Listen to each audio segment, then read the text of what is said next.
Aduyiswe uJesu Kristo.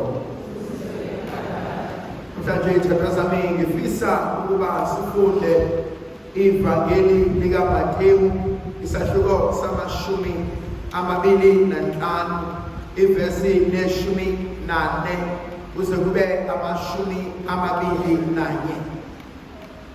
Kunezinto ezimbalwa emfisa ukuba sibuke. Eyokuqala, kwakukhona umuntu owayeya ezweni elikude owabiza izingcezu zakhe wazinika izimali zakhe. Uthi lona uma ebabiza labantu uyavuka kumina ukuthi ucela bamenzele lo msebenzi ngoba ebathemba. Ubanika lo msebenzi ngoba nakho yena ngokwakhe akakwazi ukuba abe seyindaweni zonke ngesikhathi esisodwa. Kodwa mhlawumbe igama engilithanda kakhulu ukuba wayebanikeza yilowo nayilowo ngokwamandla akhe. Thandwa zami, isidalwa esiwumuntu uma esamncane umntwana, sonke siyaqonda ukuba umntwana uzalwa efumbethe. Sonke siyaqonda ukuba umntwana ufika nemiyalezo ayithola kuNkulunkulu. Uma le ndaba sizoyibuka sithi ukugxila kancane ngokwesintu, uma sizoqonda ukuthi umntwana uyisipho esivela kuNkulunkulu, uyisipho esivela emndenini, lokho-ke kuyodala ukuba siqonde ukuba yilowo nayilowo mntwana ofikayo akasona isiqalekiso, akalona iphutha, kodwa kunomsebenzi abekelwe ukuba awenze. Uma sihamba empilweni yesintu, uma sihamba ekusebenzeni kanye nabantu, khona abanye abantu abaye bathi banabantu abadala, kunabantu abathi bangenwe yidlozi, abanye babo bakhuluma iqiniso, abanye babo abangenwe ngabantu abadala abangenelwanga noma bathwaselanga ukuba bahambe bayovula izingodlo, abathwaselanga ukuba bahambe bayolapha abantu bangaphandle, kodwa umsebenzi abawunikeziwe ukulapha umndeni wakubo. Kunabantu engithi mangikholelwa mina ukuthi uma bevela enkosini, uma bevela ey'dalweni, emakhehleni nasezalukwazini, bayamcela uNkulunkulu ukuba Nkosi ake usumele emhlabeni usimalimani ozohamba ayolapha insika yomuzi wethu, impande yomuzi wethu, noma ayolapha okuyingxenye okuthile ngey'mpilo zethu. Lokho ngikushiso ukuthi empilweni yami kunezinto nezimo ezithi mazenzeka zonakala, bashiye abadala zonakele, bayaye babuye bangene kophilayo, bafune ukulapha kophilayo izinto namaphutha labo abakade bona behlulekile.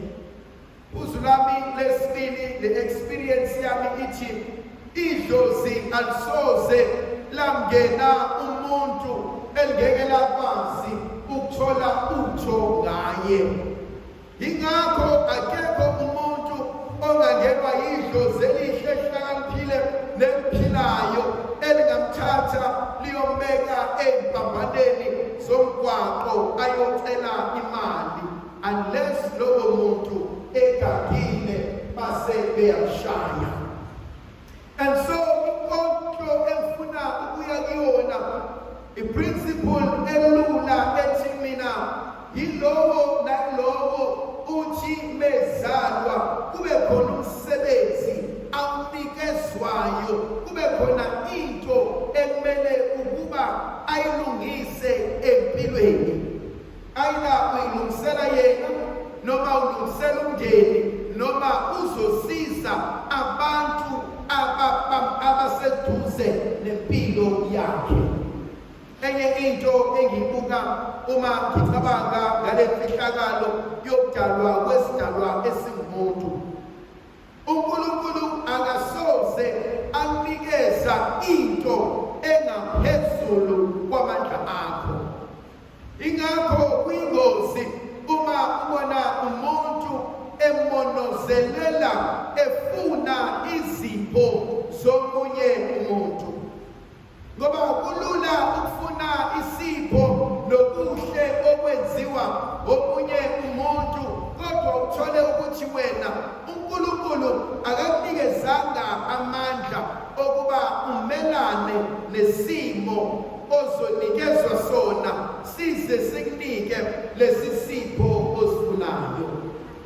Kunelinye iphuzu engifisa ukulibheka.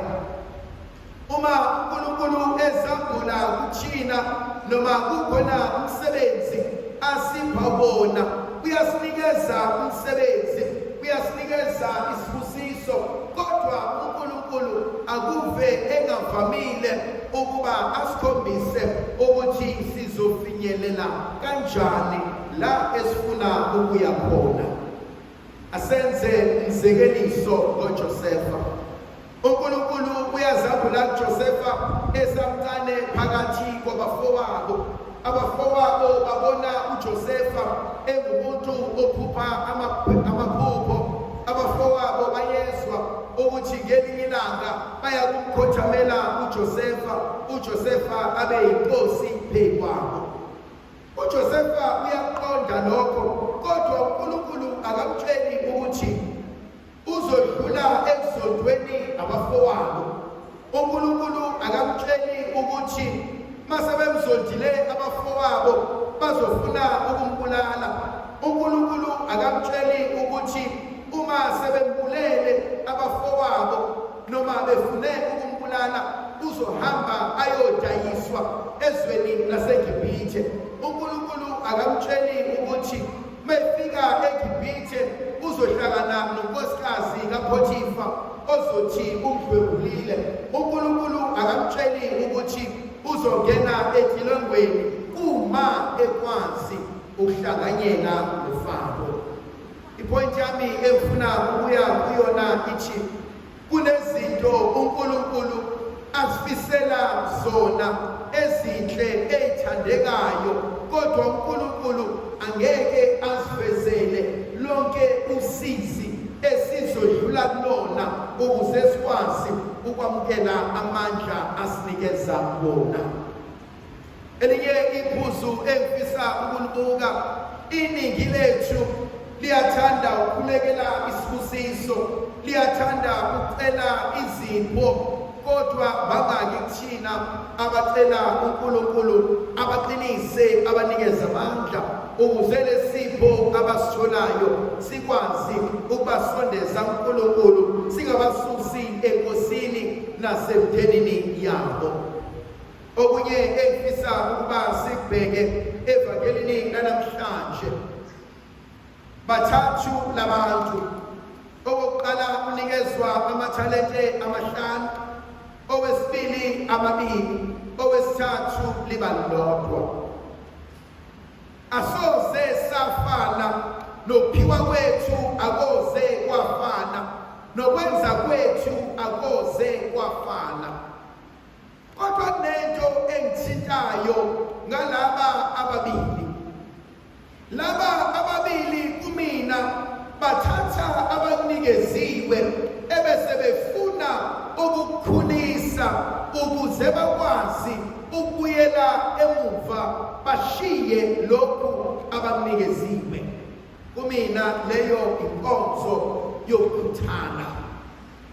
Khona incwadi yezaga ethi bonela entuthwaneni vilandini. Bangaki kuthina abangakwazanga ukuphumelela ngenxa yokuvilapha, ngenxa yokunqaba ukusebenzisa umqondo, ngenxa yokuhlezi ngikhangeza, ngenxa yokufuna ukwenzelwa abanye abantu izinto. Owesithathu uyangithinta kodwa angikwazi ukufana naye. Uthi yena ukuthathile aphiwe wayogqiba ngenxa yokwesaba novalo. Bangaki kuthina abangakwazanga ukuphumelela ngoba siyasaba. Sisaba ukuthi sizohluleka, sisaba ukuthi abantu bazothini. Abanye bethu abakwazi ukwenza izinto ngoba banqena ukuthi abanye abantu bazothini. Ndlovukazi yezulu abenathi sibusise isivikele isikhanyisele uyise nendodana nomoya oqinileyo.